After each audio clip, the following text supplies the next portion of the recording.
Vamos con BBVA, este banco que tiene, bueno, que progresa en el negocio de manera sostenible con 252 millones de euros invertidos a una sustentabilidad que da cada vez más desafíos para hacer. De hecho, en el 2018 se proyectaba para el 2025 una inversión de 100 millones de euros y hoy está invirtiendo 2,5 millones más de euros.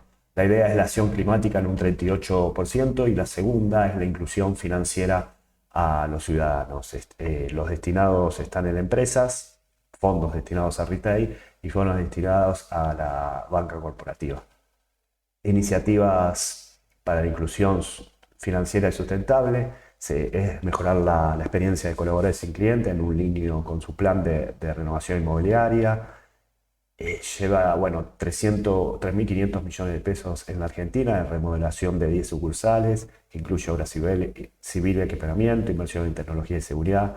Además, realiza una emisión récord de sus obligaciones negociables sustentables. BBVA está inscrita en lo que son los bonos verdes, la asociación civil, y emite su quinta clase de obligaciones negociables en una iniciativa para destinar y financiar proyectos y emprendimientos con impacto social, ambiental y sostenible. BBVA refuerza su apuesta en energía renovable con los parques eólicos Mataco y Viboratá, ubicados en Torkins y Mar Chiquita.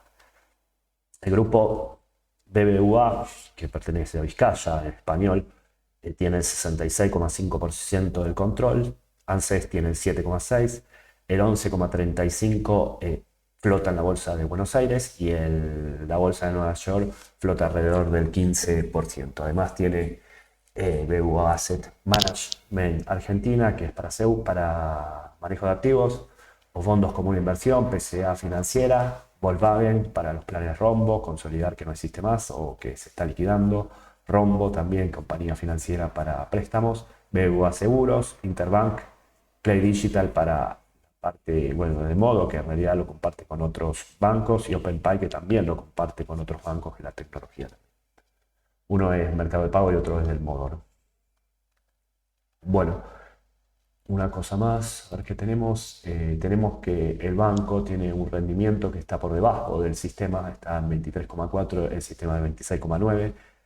La tasa implícita tiene en los préstamos totales, tiene menor tasa implícita en lo que da de préstamos y menor en tasa implícita de lo que da de depósitos también. El spread es más o menos un poco por encima, no, por debajo de lo que da el sistema.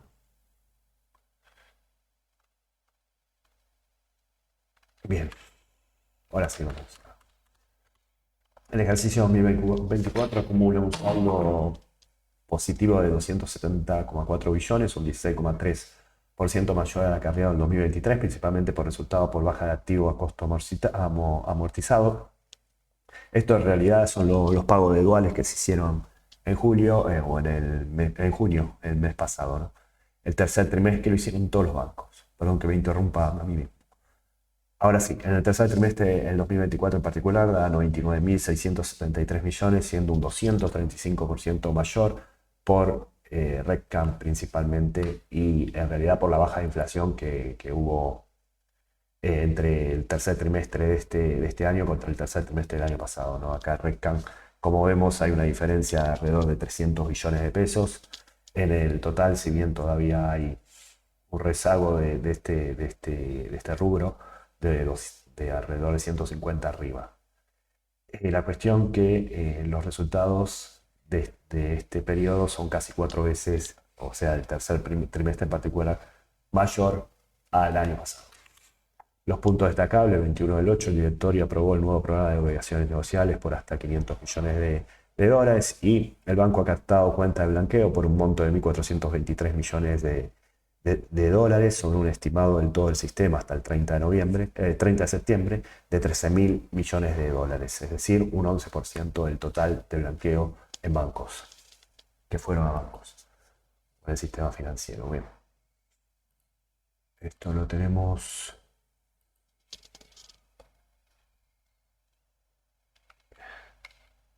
Acá tenemos la emisión de obligaciones negociables, después hay modificaciones en estructura de gerencia en línea ahora no es banca corporativa, sino es negocio minorista y negocio de empresas. y cambian un poco la estructura y las direcciones y cómo es el contenido y las divisiones en sí, ¿no? Acá mencionan a los diferentes directores de cada una de estas líneas de negocio. Después, como dije, el programa de obligaciones negociables con 500 millones de dólares y que la colocación por oferta pública en valor pesos no exceda los 50.000 millones de pesos.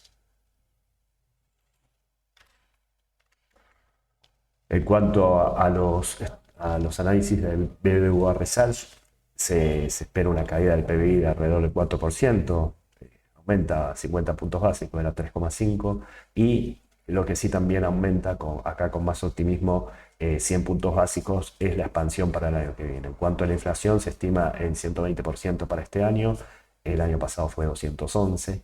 BBVA Research espera dentro del escenario base graduales flexibilizaciones de restricciones. De hecho, el riesgo país, que fue puesto en noviembre del año pasado con un 7%, un poco instaurado, o sea, no, bastante subido al 17,5 en diciembre, después bajado en septiembre, ahora lo van a sacar de todo. Lo que Por último, bueno, el banco ha captado el concepto de cuenta de blanqueo en 1.423 millones de dólares. Esto es al tipo del cambio de 970,92 netos en un total captado estimado de 13.000 millones de dólares. El fuente está dado por BBVA Research.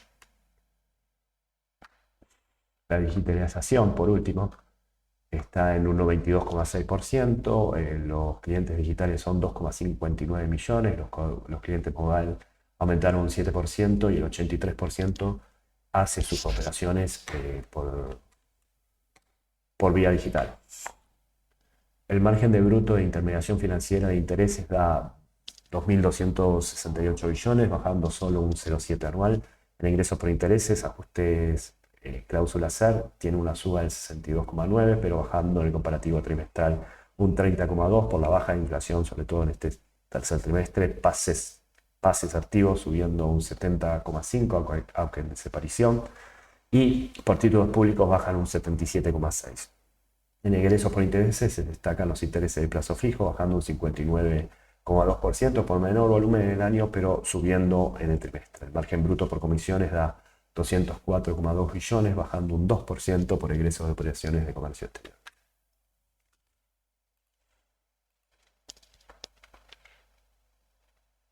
Bueno, los resultados por margen de interés es un poquito menor, como dije, 0,7, y lo de comisiones también es un poquito menor, un 2% abajo.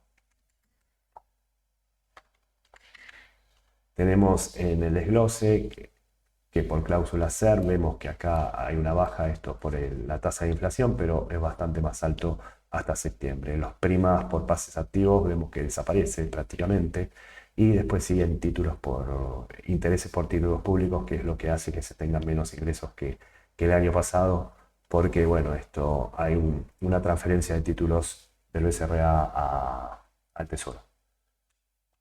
Egresos por intereses, tenemos que los intereses de plazo fijo bajan y comparado con el trimestre también bajan. Lo que acá se destaca, bueno, lo que es cláusula UVA, por los nuevos préstamos hipotecarios principalmente, y nada más. Por comisiones, hay una suba en lo que es comisiones por tarjeta, y hay una suba bastante por operaciones de alta, de más de 100% en egresos de comisiones por comercio exterior. Los resultados netos de instrumentos financieros en su totalidad son de 255,5 billones, esto lo pongo con costo amortizado, siendo 123,3% mayor al 2023 por resultado de venta de títulos por vencimiento de los bonos duales que se pagaron. La diferencia de cotización en moneda extranjera es de 43.065 millones, subiendo 68,8%. Otros ingresos y egresos es un negativo de 228,2 billones, reduciendo el déficit en 14,6%. Y el resultado de RECAN, como vimos, tiene una brecha todavía negativa de 146 millones, pero la comparativa trimestral es positiva.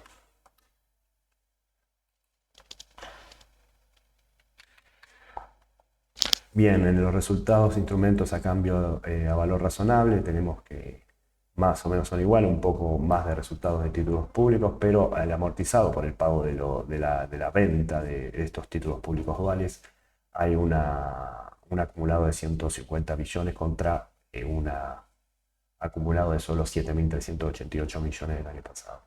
Diferencia de moneda extranjera, hay menor incidencia en lo que es moneda extranjera en activos, es decir, la devaluación de los activos acá, o la licuación de los pasivos, en este caso, mejor dicho, y da 43.065 millones contra 25.512 millones del año pasado. Otros ingresos, tenemos 8.000 millones o 7.000 millones más, principalmente por alquiler de cajas de seguridad que aportan más de 2.600 millones de pesos, y intereses punitorios que se cobraron y comisiones de tarjeta de débito y crédito aparte.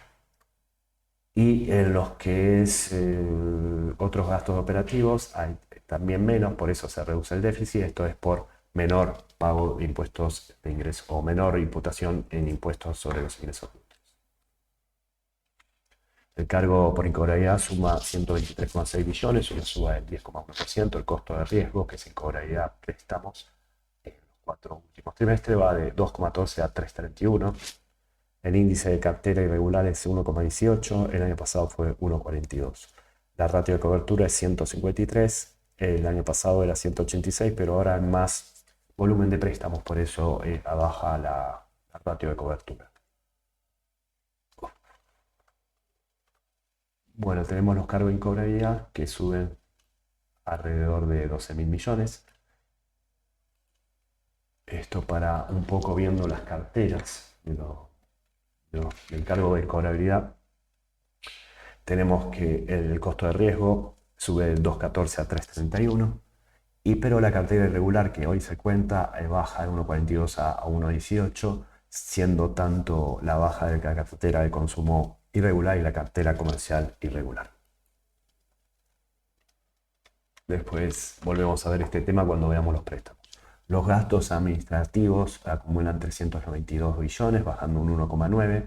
Esto es por gastos informáticos principalmente. Los beneficios del personal dan 343,1 billón, 6,2 inferior al año pasado por menores beneficios del personal a corto plazo.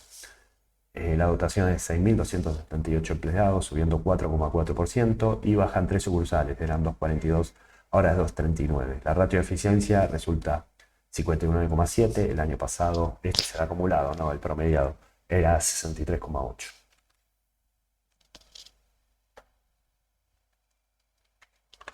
Bueno, viendo los cuadros de los gastos, beneficio del personal baja de 365 billones a 343. Hay un ahorro en beneficio del personal de lo que es corto plazo, bastante, baja de 93.000 a 59.007 millones. Después hay ahorro en lo que es gastos informáticos y gastos de alquileres, en lo que es los gastos de administración.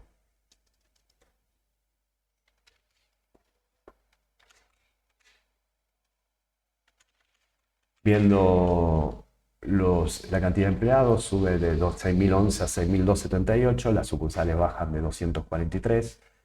En áreas centrales, en sucursales, sube la cantidad de empleados.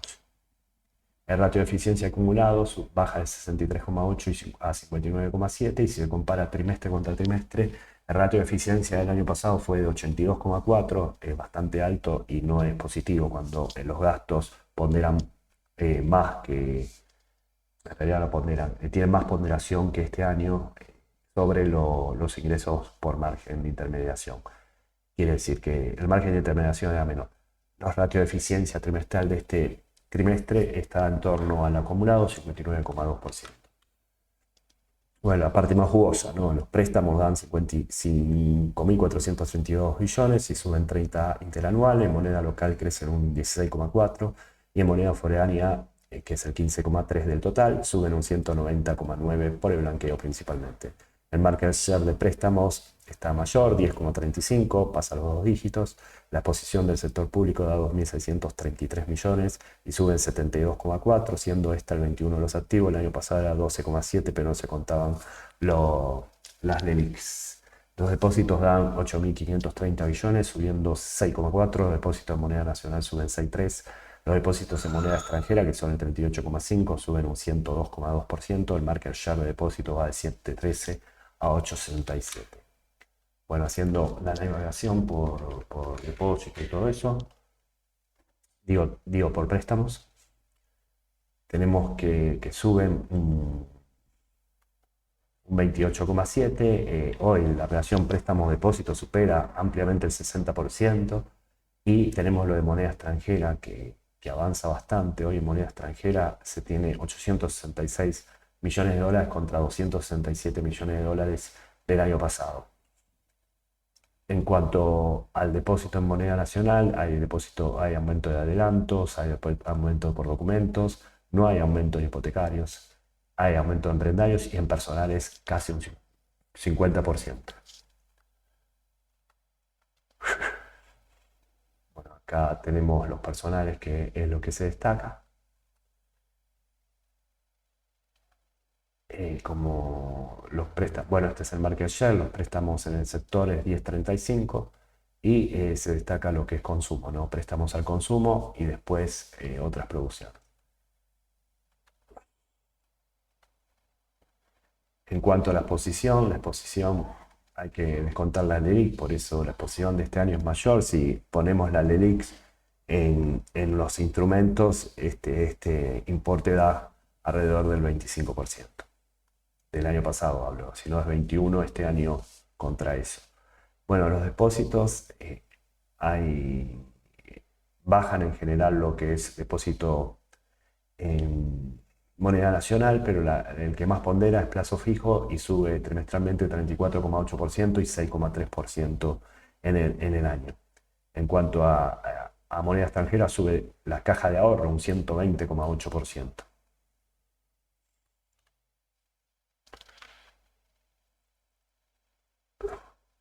Bueno, los depósitos sobre total de depósito, no, lo que quiero poner es otra cosa mejor. Tenemos los préstamos acá, el no payment loage está un poco por arriba del sistema total, que es 1,65, Banco Francés, digo BBVA 1,93, la cobertura 153%. Y los préstamos aumentan en un año 28% y en el trimestre 27%. Recordemos que bueno, hay un aumento, ¿no? Es positivo los préstamos después de bastante tiempo, el segundo trimestre consecutivo en realidad. Pero antes todo el año venían con los préstamos muy rezagados. En cuanto a los depósitos, el 68% son depósitos que casi no devengan interés y el demás sí devenga interés, como los plazos fijos. Hoy la exposición del sector público es 21% contra 42,2% del sistema. El ROE es 13,9, el año pasado era 13,5, el ROA es 2,9, el año pasado 2,6. El NIM es 24,5, es decir, margen de interés neto sobre el total de activos, esto es por menor inflación y menor tasa de referencia, el año pasado era 36%. El spread entre tasas de activas y pasivas 18,7, que le gana al 16,1, entonces esto es más óptimo. La ratio de capital baja por 27,1 al 22,2 por principalmente el pago de dividendos y liquidaciones de ALMSR.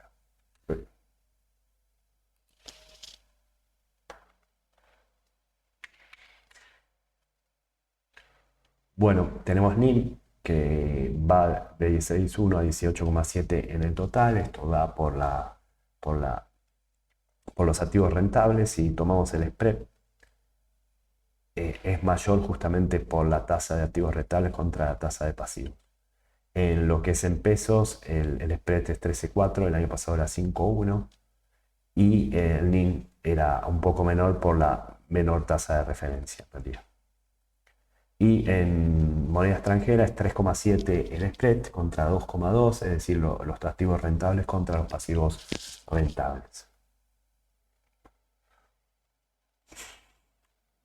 ¿Qué más aparte? Bueno, el ROE, ROA baja en el trimestral, pero es muy superior al año pasado. Y en el acumulado sube de 2,6 a 2,9. En el acumulado el ROE sube de 13,5 a 13,9, pero baja en el secuencial de 19,5 a 16,9, principalmente por el pago de bonos rurales. Creo que ya está el costo de capital. Bueno, tenemos 31. Bueno, la ratio de capital baja principalmente por el menor capital y el pago de dividendos en sí. Esto es la exigente total sobre el capital ordinario, me da 22,2. Después, viendo algo de disciplina de mercado, tenemos que las líneas de financiación están en un 163 arriba, es decir, lo que tiene disponible sobre la línea de financiación realmente aplicable, y los activos con riesgo o los activos líquidos de alto riesgo, el coeficiente de cobertura de liquidez es 144 contra 193% del año pasado. Según BBVA Search, se prevé una caída del PBI del 4% para este año, con un optimismo del 6% para el próximo. La inflación para este año se estima en un 120%. BBVA ha logrado superar la inflación tanto en préstamos como depósitos y se espera continuar así. Esto decimos a valores reales, cosa que en el sistema no llega o está ahí.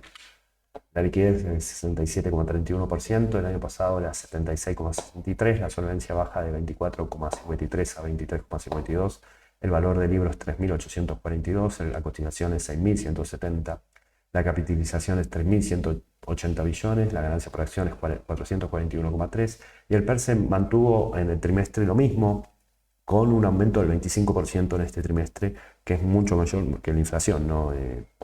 Veníamos de 4.000 y pico con una actualización a 6.170. Así que mantuvo el PER y cualquiera ganó, o el que invirtió esto en un trimestre ganó un 25%, menos la inflación. Hasta luego.